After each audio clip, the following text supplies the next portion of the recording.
Another very useful tool to have for macros as far as enemies go is to have one that will allow you to put them into the initiative order. Now, of course, you find the initiative order over here on the clock, and I like to have a macro to have initiative order quickly, so it makes making a combat super fast and automated, and there's no writing down the numbers. So we're going to open the character sheet. You can hold down Shift and double click, and that'll bring up the character sheet from the token that's linked to it. You're going to find the skills for Cool and Vigilance. You see here you have Initiative, and then you also have Skills. You're going to want to click Cool and Vigilance, make them minions here, so that their minion group number will will affect the roll. Now, if you try to put them into the initiative counter by clicking on the roll down here, it simply won't work. However, where it says initiative, that will put them into the count. Okay.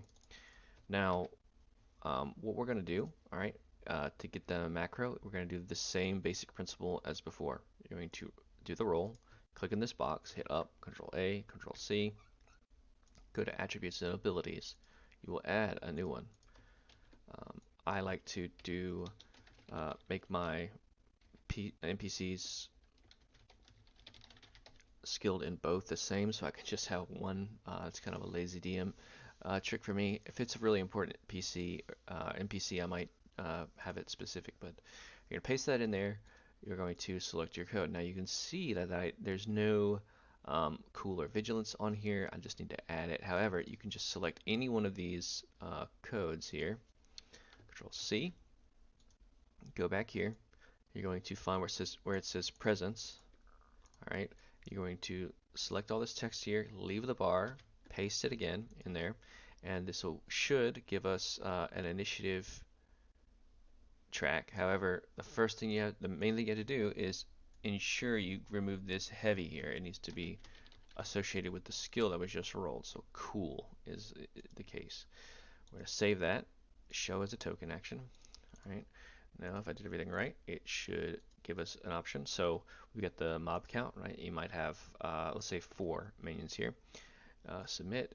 Again, if you want to spend a destiny point, probably not the case for stormtroopers.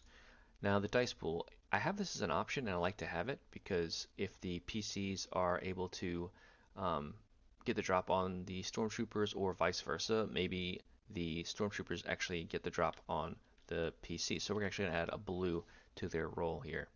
1B, and hit submit. And you can see it's adjusted their initiative. It's also put his initiative into the order. So this is an extremely useful macro. You should also create a macro like this for your player characters, or they should create their own.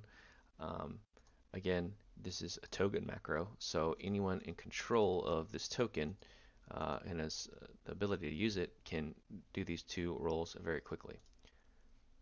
I hope that helped.